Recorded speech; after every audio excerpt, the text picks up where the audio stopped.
네, 한 주도 평안하게 잘 지내셨습니까? 하지가 지나고 해가 아주 조금씩 짧아지고 있는데요.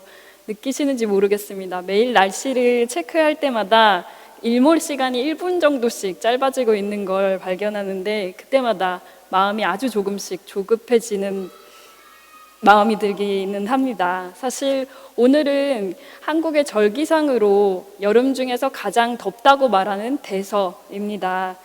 장마와 또 폭우 때문에 수많은 사람들이 피해를 입고 있는 한국을 생각하면 어느새 선선해지고 있는 이 독일의 바람을 그쪽으로 보내고 싶다는 생각까지도 듭니다. 제가 영락교회에 부임하고 난 다음부터 저희 청년부 지체들과 함께 사복음서를 주중에 매일 한 장씩 읽고 있습니다. 지난주에는 마태복음을 다 읽었고요. 이번 주에는 마가복음 거의 끝부분을 읽고 있습니다. 저희가 사복음서 말씀을 읽는 것뿐만 아니라 말씀 암송도 같이 하고 있는데요. 사실 각기 다른 암송 구절을 가지고 외우고 있어서 한 주간 그 말씀을 묵상할 수 있도록 서로 다른 지체가 적은 그 말씀을 가지고 자기가 가지고 있는 책상에 붙여놓거나 아니면 집에 문에 붙여놓고 그렇게 외우곤 합니다. 지난주에 저희 브라질에서 온 예은자매가 포르투갈어로 말씀을 외웠습니다. 그래서 저희가 사실 포르투갈어를 알고 있는 청년부 지체는 예은자매밖에 없었거든요. 그래서 이걸 어떻게 확인을 하지? 라고 생각을 했는데 예은자매가 그 구절을 저희 단톡방에 올려줘서 저희가 사실 포르투갈어를 전혀 모르지만 그럼에도 불구하고 그 언어의 경계를 넘어서 저희가 그 말씀을 알 수 있었습니다. 언어라는 경계를 넘어서 그리고 다른 나라라는 경계를 넘어서 우리에게 전해진 하나님 나라의 복음 그리고 또 특히 하나님 나라의 말씀은 우리가 오늘 만나게 되는 이 본문에서 이야기하는 믿음의 속성이기도 합니다. 신약을 열고 있는 4개의 복음서, 4복음서라고 이야기하는데요. 마태, 마가, 그리고 누가, 요한복음은 예수님은 누구신가에 대한 아주 단순하고 기본적인 질문에 대한 굉장히 긴 대답을 담고 있습니다. 그래서 사실 우리가 복음서를 읽을 때마다 놓치기가 가장 쉬운 부분이 예수님을 우리가 미리 알고 있는, 이미 너무나 속속들이 잘 알고 있는 그 누군가로 생각하기 때문입니다. 특히 어린 시절부터 교회 주일학교에서 예수님이 누구신지에 대해서 배워오신 분이라면 예수님이 등장하는 본문이 나올 때마다 나 이거 아는데, 약간 스포일러를 알고 있는 영화를 보는 것처럼 혹은 드라마의 결말을 미리 알고 있는 것처럼 예수님이 너무나 익숙하게 다가오실 수도 있겠습니다. 하지만 오늘 본문에 이 수로보니게 여인과 만나서 대면하고 있는 예수님의 모습은 그 누구보다 낯설게 느껴지는 아주 생소한 모습을 담고 있습니다. 이 본문은 사실 여러 가지 면에서 논란이 많았습니다. 우리가 알고 있던 혹은 알고 있다고 생각하는 그 예수님의 모습은 전혀 찾아볼 수 없기 때문입니다. 마가복음뿐만 아니라 복음서 전반에 나타나고 있는 예수님의 모습은 사실 사회적으로나 혹은 경제적으로 그리고 종교적으로 소외되고 있는 그리고 또 약한 사람들을 항상 직접 찾아가는 분이셨습니다. 그들의 필요에 응답하셨고 그리고 또 공개적으로 그들을 대변하는 역할까지도 하셨습니다. 하지만 수로보니게 여인과 만나는 이 장면에서 예수님은 상대방의 사정은 전혀 헤아리지도 않고 아주 단호하게 상대방의 요청을 거절하는 그런 모습으로 그려집니다. 더군다나 개라는 사실 쉽게 쓸 수 없는 그런 모욕적인 표현을 이방인에게 사용하고 있는 예수님의 모습은 우리가 알고 있는 예수님이 했던 말이 맞는지에 대해서 다시 한번 생각하게 됩니다. 다시 우리가 복음서의 그 첫 질문으로 돌아가게 만드는 것이죠. 예수님이 정말 누구지? 라는 질문 말입니다. 오늘의 본문은 이렇게 시작합니다. 7장 24절 말씀입니다. 함께 읽겠습니다. 시작. 예수께서 일어나사 거기를 떠나 두로 지방으로 가서 한 집에 들어가 아무도 모르게 하시려 하나 숨길 수 없더라. 마가복음의 저자인 마가는 예수님이 거기를 떠나 라는 표현을 사용하고 있습니다. 하지만 밑도 끝도 없이 앞뒤 문맥을 다 빼놓고 도대체 거기가 어딘지는 알 수가 없습니다. 여기서 말하는 거기가 도대체 어딘지 알려면 앞에 나와 있는 내용을 살펴보아야 합니다. 하지만 정작 정결 논쟁이라고 말하는 그 7장 앞부분의 얘기에는 때나 장소에 관한 이야기가 전혀 나타나 있지 않습니다. 조금만 더 올라가 보면 6장 53절에서 한 장소를 만나게 됩니다. 바로 게네사렛입니다. 결국 24절의 말씀을 다시 해석하자면 예수님께서 게네사렛을 지나 두로 지방으로 가셨다는 말입니다. 그 게네사렛에서 예수님은 수많은 병자들을 치유하셨습니다. 보통 예수님이 많은 병자를 치유하고 나면 수많은 군중들이 예수님과 제자들의 뒤를 따라왔습니다. 그런데 그 와중에 예수님은 예루살렘에서 온 바리새인들과 서기관들과 도대체 무엇이 깨끗하고 무엇이 더러운지에 대한 이른바 정결 논쟁을 벌이셨습니다. 그런데 마가는 24절에서 예수님이 두로 지방의 그런 이방 지역의 한 집에 들어가셨다는 사실뿐만 아니라 들어가신 사실 자체를 아무도 모르게 하려고 했다는 것을 강조하고 있습니다. 정황상 예수님은 그곳에 가신 이유가 사람들을 만나기 위함이 아니라 사람들을 피하기 위함이었을 것입니다. 하지만 이미 소문이 널리 퍼져버렸고 예수님이 자신을 숨기기는 불가능했습니다. 잠시 예수님이 한숨을 돌리려는 그 찰나에 갑작스럽게 한 이방 여인이 들어왔습니다. 그리고는 예수의 발 앞에 엎드렸습니다. 간구합니다. 귀신 들린 자신의 어린 딸을 치유해달라고 이야기했습니다. 오늘 본문에 등장하는 예수님과 수로보니게 여인의 대화를 통해서 경계를 넘은 두 사람의 자리가 오늘 우리 삶에 어떤 울림을 주는지 함께 살펴보도록 하겠습니다. 첫째, 예수님은 깨끗함과 더러움의 경계를 넘으셨습니다. 오늘 본문을 자세히 살펴보기 전에 우리가 먼저 기억해야 할 말씀이 있습니다. 얼핏 보기에는 서로 상관이 없는 것처럼 보이지만 오늘 본문이 더러운 귀신 들린 사람의 치유, 즉 깨끗하게 함에 대한 이야기는 측면과 그리고 또 깨끗함과 더러움, 즉 부정과 정결이라는 그 주제가 담겨있는 바로 앞에 말씀입니다. 예수님은 유대인들이 더럽다고 여겼던 이방인 그리고 또 그 중에서도 여인과 대화를 하셨습니다. 스스로가 앞서서 밝혔던 원칙, 어떤 특정한 음식을 먹거나 어떤 사물을 만지거나 이방 민족을 만났다고 해서 더러워지는 것이 아니라 사실은 인간의 마음이 가장 더럽다는 사실을 실질적으로 보여주시는 것입니다. 우리가 이 본문에서 처음으로 볼 수 있는 24절에서 강조하고 있는 가장 중요한 핵심은 예수님이 이방인의 땅에 있었다는 사실 그 자체입니다. 수로보니게 여인 이 사건이 이방인의 땅에서 벌어진 게 과연 우연이었을까요? 아닙니다. 앞선 7장 1절에서 23절까지에 나와 있는 정결 논쟁은 음식물의 깨끗하고 더러운 것의 구별을 예수님이 이미 없애버리셨다는 것을 보여줍니다. 유대인들은 금지된 음식을 먹고 싶어 하지 않았습니다. 이 음식을 먹는 순간 본인은 더러워지기 때문입니다. 하지만 예수님께서는 이방인과 접촉하는 자신의 모습을 통해서 이방인들이 결코 더럽거나 부정한 사람들이 아니며 이 이방인들에게도 하나님 나라에 그들의 자리가 있다는 사실을 말씀하셨습니다. 이런 면에서 마가가 그저 이야기하는 것처럼 보이는 이 두로 지방, 이 이방 지역에 가셨다는 사실은 아주 중요한 표현입니다. 수로보니게 여인, 그 수로보니게는 사실 시리아와 페니키아를 합성한 합성어인데요. 여기에서 유대율법에 전혀 맞지 않게 본인의 아마 삶의 관습대로 살고 있었던 이 이방 여인이 예수님을 주라고 부르면서 말을 겁니다. 사실 원칙상 관념상으로 머릿속으로만 따져보면 이 페니키아라는 이방 지역의 도시는 이스라엘 영역의 일부였습니다.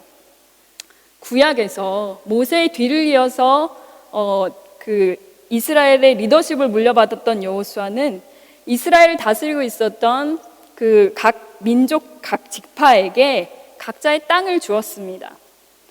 여기에서 나오는 시돈과 그리고 견고한 도시 두로는 아셀 지파가 할당받았던 땅이었습니다. 하지만 여호수아 말씀을 살펴보면 정작 이 아셀 지파가 이 땅을 결코 정복한 적이 없습니다. 정복하지도 못했을 뿐만 아니라 이 땅에 들어간 적도 없었습니다. 유대인들은 당연히 이 페니키아 지방을 자신의 땅으로는 차지할 수 없었지만 참 이스라엘로 오신 예수님이 오셔서 이방인들 가운데 임하심으로써 예수님이 오신 이 장소가 결코 미지의 우리가 알 수 없는 이방 나라가 아니라 아주 오랜 옛날부터 하나님께서 예수님의 유업으로 물려주신 땅이라는 사실을 강조합니다. 즉 예수님은 이방인의 땅에 오신 것이 아니라 하나님께 약속받았던 그 땅에 오셨다는 사실입니다. 돼지나 개처럼 어떤 음식이 부정하다는 것을 이야기하지 않고 더 이상 그 음식이 더럽지 않다면 이방인들 역시 더럽거나 부정하지 않는 것이 당연했습니다. 유대인들은 이교도였던 이 수로보니게 여인에게서 그 어떤 믿음도 기대하지 않았습니다. 그리스 문화라고 불리는 헬라 문화는 오랫동안 이 수리아 지역에 영향을 미쳤고 많은 헬라인들이 수리아에 정착했습니다. 이 보니게 공화국의 두로와 시돈의 시민층은 철저히 헬라화되었고 본문에 나와 있는 이 여인은 수로보니게 사람이자 헬라인이라고 기록되어 있습니다.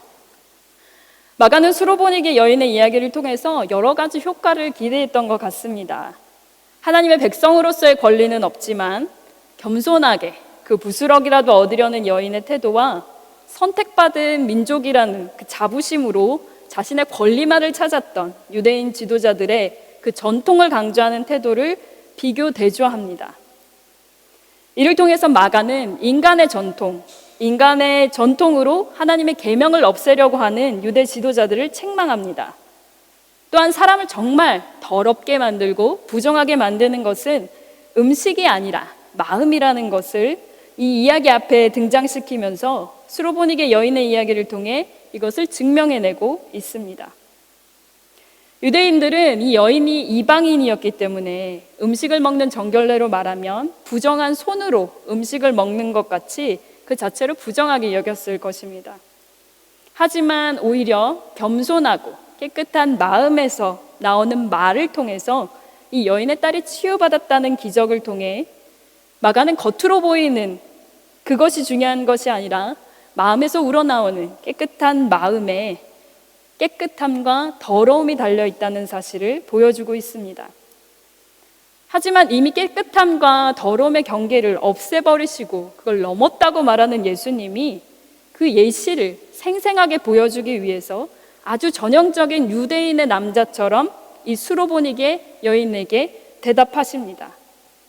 예수님은 빼더라도 수많은 유대인들은 결코 부정함과 정결함의 경계를 넘어본 적이 없기 때문입니다.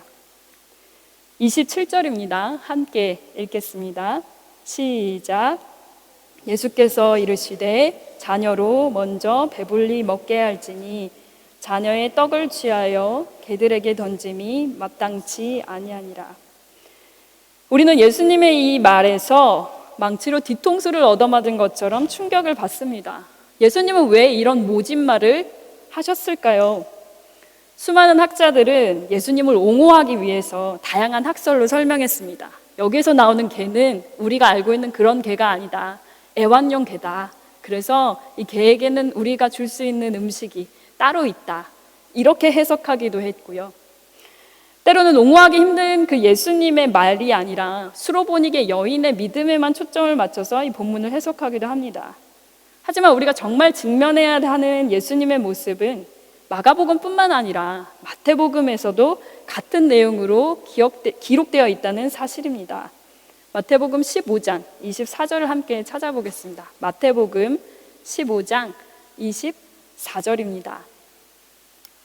네, 마태복음 15장 24절 말씀. 네.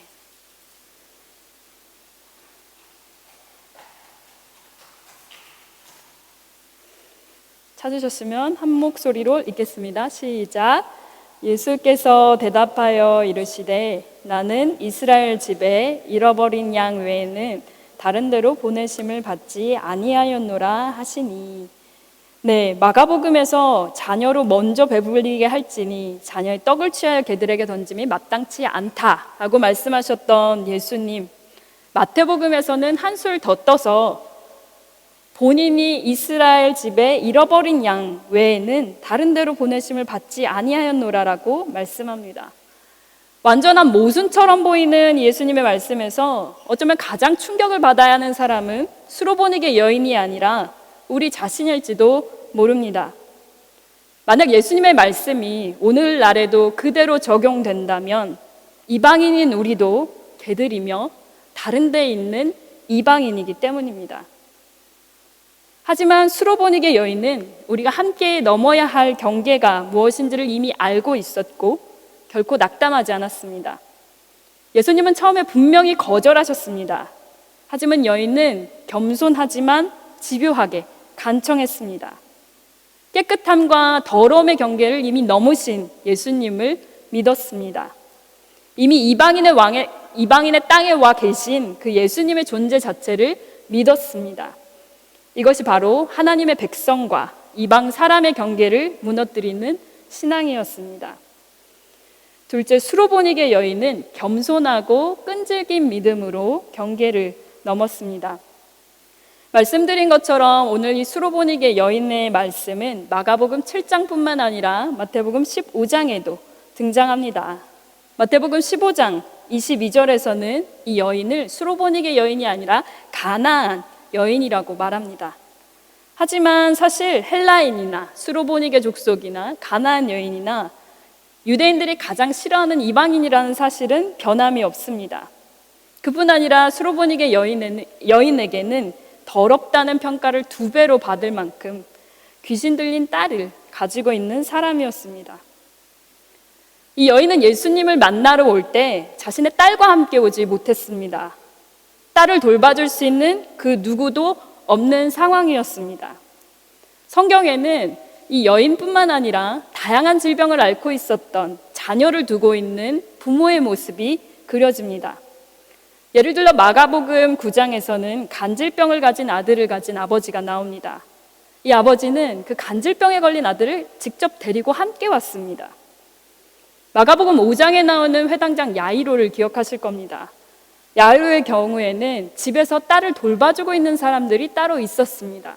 그래서 그 딸이 죽었을 때 사람들이 와서 야이로에게 딸이 죽었음을 알렸습니다. 하지만 오늘 본문에 등장하는 이 수로보니게 여인에 대해서는 그런 이야기가 전혀 언급되지 않습니다. 혈혈단신으로 아마 딸을 혼자 집에 남겨둔 채로 예수님을 만나러 왔을 것입니다. 혈루병에 걸렸던 여인이 그 병으로 인해서 주변 사람들로부터 모두 단절되었던 것처럼 이 여인 역시도 딸의 질병으로 인해 모든 사람들과 단절되었을 것이라고 생각해 볼 수 있을 것입니다. 어쩌면 그런 최악의 상황에서 하루하루 딸을 돌보며 살아가고 있던 이 여인이 이제는 정말 마지막이다라는 심정으로 예수님께 왔을지도 모릅니다. 마가는 25절에서 이 여인이 예수님의 소문을 듣고 찾아왔다는 사실을 강조하고 있습니다. 그렇다면 이 여인이 들은 예수님의 소문은 과연 어떤 것이었을까요? 유대인의 남자가 누군가를 치유하고 있다는 이야기였겠죠. 이런 소문을 들었다면 이 여인은 아마 이방인으로서 자신이 겪을 수모를 미리 예상하고 있었을지도 모릅니다. 대부분 남자들이 가득했을 다른 지역의 집에 여자 홀로, 그것도 이방인에게 지독하게 배타적인 유대 사람들을 만난다는 게 어떤 의미인지 본인은 알고 있었습니다. 하지만 그녀는 이미 많은 경계를 뛰어넘으신 예수님을 믿었고 자신도 그 믿음으로 예수님과 함께 경계를 뛰어넘었습니다. 예수님의 이 매몰찬 대답에 이어지는 수로보니게 여인의 답변입니다. 7장 28절, 마가복음 7장 28절로 다시 돌아가겠습니다. 마가복음 7장 28절 말씀입니다. 함께 읽겠습니다. 시작. 여자가 대답하여 이르되 주여 올소이다마는 상 아래 개들도 아이들이 먹던 부스러기를 먹나이다. 여자는 예수님을 주여라고 부릅니다. 그리고 바로 예수님이 옳다고 인정합니다. 상 아래에 있는 자신의 자리를 인정합니다. 개들이라고 불리는 자신을 그대로 받아들입니다. 먹다 남은 부스러기도 먹을 수 있다는 사실을 고백합니다. 수로보니게 여인의 이 말은 예수님의 냉담한 말만큼이나 우리에게 큰 울림을 남깁니다. 예수님이 누구인지만큼이나 과연 수로보니게 여인이 누구인지를 생각해 보게 하는 지점입니다. 사실 오늘 본문이 들어있는 마가복음 7장의 앞뒤에 있는 6장과 8장에서 반복적으로 등장하고 있어서 우리가 굉장히 쉽게 지나쳐버리는 명사가 한 가지가 있습니다. 잠시 본문을 찾아보시면 좋겠습니다. 마가복음 6장과 마가복음 8장인데요. 여기에 나오는 힌트를 제가 하나 드리자면 마가복음 6장에는 오병이어 말씀이 나오고요. 마가복음 8장에는 칠병이어입니다. 그리고 오늘 본문 7장에도 같이 등장하고 있는 말씀입니다. 한 글자 한국어인데요. 뭘까요? 네. 바로 떡입니다. 이 모든 말씀 속에서 사실 떡은 예수님이 누구신지를 드러내는 일종의 문학적인 장치라고 볼 수 있습니다. 사실 오병이어와 칠병이어 이적을 생각해 보면 제자들은 예수님이 배고픈 사람을 배불리 먹일 수 있는 분이라는 사실을 몰랐습니다. 예수님은 제자들에게 거기에 모여있는 무리들에게 배불리 먹을 것을 주라라고 말씀하셨지만 제자들은 그 시간에 계산기를 두드리고 있었습니다. 저 사람들에게 이만큼의 양의 떡을 주기 위해서는 우리가 얼만큼이 필요합니다. 얼만큼의 돈이 필요합니다. 계산기를 두드리고 있었죠. 예수님이 어떤 분이신지를 전혀 알지 못했다는 뜻입니다. 그리고 더구나 그렇게 많은 사람들이 결국에는 떡을 배부르게 먹고 남는 기적까지 경험하고 난 뒤에도 바다 위를 걸으시는 예수님을 보고도 그분이 예수님이시라는 사실을 전혀 알지 못했습니다. 마가는 6장 52절에서 이렇게 말합니다. 이는 그들이 그 떡 떼시던 일을 깨닫지 못하고 도리어 그 마음이 둔하여졌음이로라. 하지만 오늘 본문의 수로보니게 여인은 자녀의 떡을 취하여 개들에게 던짐이 마땅치 아니하니라는 예수님의 그 모욕적인 말에도 꿈쩍하지 않았습니다. 예수님이 떡의 부스러기라도 줄 수 있는 존재라는 사실을 그녀는 믿었습니다.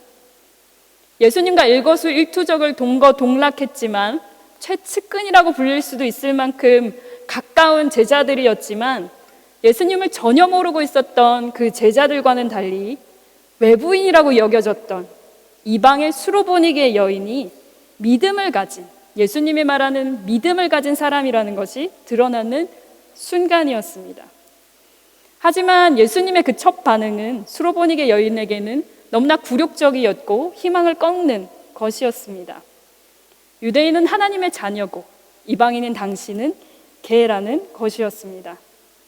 예수님, 내 사역은 우선적으로는 유대인에 대한 것이고 이방인인 당신의 요청을 들어주는 것은 적절하지 않습니다 라는 뜻이었습니다.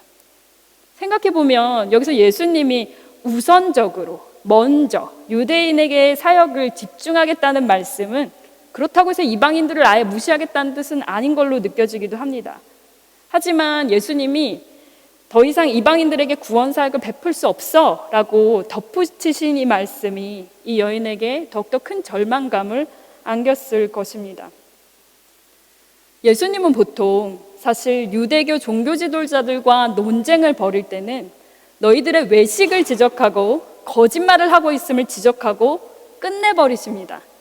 하지만 사마리아 여인도 마찬가지고 오늘 본문에 나오는 수로보니게 여인과 대화하실 때는 예수님은 결코 쉽게 끝맺지 않으셨습니다.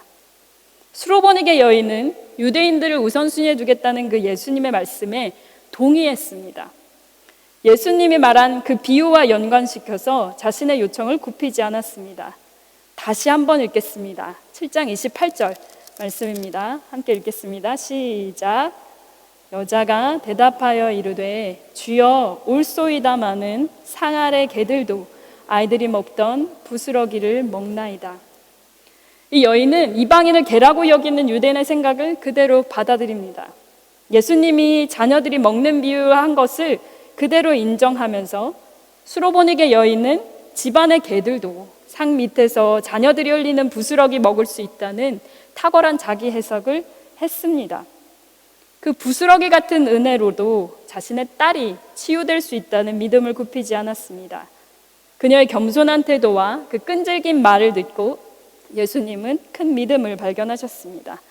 29절 말씀입니다. 함께 읽겠습니다. 시작. 예수께서 이르시되 이 말을 하였으니 돌아가라. 귀신이 내 딸에게서 나갔느니라 하시매. 여기서 우리가 밑줄을 긋고 살펴보아야 할 표현이 하나 있습니다. 이 말을 하였으니 라는 표현입니다. 마태는 같은 본문에서 이 여인이 큰 믿음의 소유자였기 때문에 딸이 치유되었다고 기록하고 있습니다. 마태복음 15장 28절입니다. 이 예수께서 대답하여 이르시되 여자여 내 믿음이 크도다 내 소원대로 되리라 하시니 그때로부터 그의 딸이 나으니라. 마태복음에서 말하는 믿음은 헬라어로 피스티스, 곧 구원에 대한 그리스도에 대한 신뢰를 뜻합니다. 하지만 마가복음에서는 여기에서 이 말을 하였으니라는 말로 수로보니게 여인의 딸의 치유가 가능했던 이유를 제시합니다. 여기서 사용된 말이라는 이 단어를 헬라어 성경으로 찾아보면 로고스라고 되어 있습니다. 로고스, 진리라고도 해석할 수 있는 이 단어는 마음을 통해 입으로 나오는 믿음의 고백으로만 가능합니다. 마가복음 15장 정결론쟁에서 예수님은 입에서 나오는 것들이 결국은 마음에서 나온다는 사실을 강조하시면서 진정한 깨끗함은 전통이 아닌 마음에서 나온다는 사실을 강조하셨습니다. 그리고 그 마음에서 나오는 말이 정말 우리를 더럽게 하거나 깨끗하게 한다는 말씀이었습니다. 그렇다면 오늘 삶의 자리에서 우리가 넘어서야 할 경계는 무엇일까요? 네, 이 질문에 대한 답을 고민하고 있다가 한국계 미국인 신학자인 이종용 박사님의 책 마지널리티에서 등장하는 민들레 이야기가 떠올랐습니다.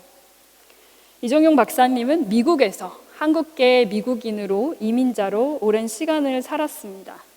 이민자로서 살아내는 삶은 사실 저희가 독일에서 살고 있지만 결코 쉽지 않습니다. 하지만 그는 자신의 삶의 소망을 민들레에 담아 노래했습니다. 독일 사람들도 사실은 가드닝에 굉장히 진심인데요. 미국 사람들은 독일 사람들 못지않게 자기 앞마당에 군더더기 없는 그 녹색, 아주 푸른색 잔디를 관리하는데 정말 진심입니다. 조금만 높아져도 바로 저기를 돌리거든요. 봄마다 파릇파릇하게 돋아나는 그 민들레는 이 군더더기 없는 초록 잔디에는 사실 불청객이고 치우고 싶은 골칫거리 같은 존재입니다. 우리가 봄날 아마 한 번쯤은 마주치셨을 그 민들레를 생각하면서 이 이야기를 들어보시면 좋겠습니다. 어느 가을 민들레 씨앗이 어느 집 앞마당 잔디밭에 도착했습니다. 더 이상 공중에 머무를 수 없었던 민들레는 푸른 잔디들 사이에 자리 잡았습니다. 새로운 씨앗을 보고 좋아하던 잔디들은 막상 민들레가 정착하려고 하자 텃세를 부리기 시작했습니다. 잔디들은 민들레가 여기에 속하지 않는다고 했지만 민들레 씨는 잔디들의 말에 상관하지 않고 낯선 땅에서 추운 겨울을 보냈습니다. 추운 겨울을 보내고 얼마 지나지 않아 따뜻한 햇살에 봄이 찾아왔습니다. 민들레는 땅속으로 깊이 뿌리를 내렸고 그 어떤 식물보다 먼저 새싹을 틔웠습니다. 다른 식물보다 더 열심히 오랫동안 일했는데 새로운 땅에서 자신의 존재를 증명하기 위해서였습니다. 잔디들이 땅 위로 나오기 시작했을 때 민들레는 이미 태양을 닮은 노란 꽃을 피웠습니다. 민들레는 자신이 너무나 자랑스러웠습니다. 하지만 마당에 나온 주인은 민들레 꽃을 보고 고마워하기는커녕 아주 싫어했습니다. 작년에 민들레를 다 뽑았는데 하나가 올해 또 새로 나왔네. 주인은 민들레를 뽑아냈습니다. 완전히 뽑아내고 싶었지만 뿌리가 깊은 민들레는 절반 정도만 뽑혔고 길가에 내던져졌습니다. 하지만 민들레는 자신을 이 땅에 정착하게 하신 하나님에 대한 믿음을 잃지 않았습니다. 이전보다 더 열심히 노력해야겠다고 다짐했고 다시 한번 더 크고 아름다운 꽃을 피우기 위해 최선을 다했습니다. 하지만 주인은 이전보다 더 화를 내며 다시 민들레를 뽑았습니다. 민들레는 더 큰 상처를 받았지만 믿음을 버리지 않았고 더 깊이 뿌리를 내렸습니다. 민들레가 뿌리 내린 앞마당에 또다시 봄이 왔습니다. 주인은 여전히 민들레를 싫어했고 푸른 잔디밭에서 노란색을 보는 것은 정말 싫어! 라고 말했습니다. 민들레는 자신을 주인이 미워하는 이유가 노란색 때문이라는 것을 알게 되었습니다. 그래서 노란색을 보이지 않고 잔디처럼 푸른색으로 동화되어야겠다고 생각했습니다. 꽃을 피우지 않은 마당의 다른 식물들처럼 그냥 푸른색으로 한 해를 살았습니다. 민들레는 살아남았지만 전혀 기쁘지 않았습니다. 자신의 존재의 의의를 잃어버렸기 때문이었습니다. 민들레는 자신이 다른 식물들과는 다르고 자신의 본성을 속일 수는 없다는 사실을 깨달았습니다. 겨울 내내 고민을 거듭한 민들레는 자신의 본성대로 노란 꽃을 피우기로 결심했습니다. 봄이 오자마자 다시 노란 황금색 꽃을 피웠습니다. 비록 내가 몇 주밖에 살 수 없더라도 수백 개의 하얀 씨를 만들어서 널리 퍼뜨릴 거야. 민들레는 새로운 꿈을 꾸었습니다. 네, 오늘 본문의 수로보니게 여인은 결코 이방인이라는 라벨 때문에 믿음으로 나아가는 일을 포기하지 않았습니다. 유대인이 되어 안전하게 인정받을 수 있는 전통 안에 들어가고자 노력한 것이 아니라 새로운 믿음의 자리로 부르시는 예수님의 초청을 알아차렸고 담대하게 한 걸음 내딛었습니다. 그녀의 신앙 고백은 예수님이 감탄할 만한 반응을 이끌어냈고 결국 자신의 인생에서 가장 큰 경계선이었던 어린 딸의 질병을 치유하게 됩니다. 집으로 돌아간 수로보니게 여인이 치유된 자신의 딸을 만나는 장면을 상상해 봅니다. 민들레가 노란 꽃을 피우고 하얀 씨를 날리듯 이 치유된 두 여인의 삶을 통해서 하나님의 아들 예수 그리스도의 복음이 그 이방 지역이었던 수로보니게에 뿌려지지 않았을까요? 오늘 본문은 깨끗함과 더러움의 경계를 넘어서 이방인들을 향한 예수님의 선교적 관점에서 읽을 수도 있고 수로보니게 여인의 겸손하고 끈질긴 믿음으로도 읽을 수 있습니다. 경계를 넘는 일은 때로 두려운 일입니다. 그리고 때로는 위험한 일이기도 합니다. 하지만 우리보다 앞서 행하시며 나를 따르라고 말씀하신 예수님이 그 길을 먼저 가셨습니다. 십자가의 길은 경계를 허무는 일입니다. 그리고 그 십자가 위에서 진정한 화해와 만남이 이루어집니다. 한민복 시인은 모든 경계에는 꽃이 핀다 라고 했습니다. 사랑하는 영락의 성도 여러분, 여러분들이 서 계신 경계가 어떤 곳이든 그곳에 민들레와 같은 오늘 본문의 수로보니게 여인과 같은 믿음의 꽃을 피워내시기를 간절히 소망합니다.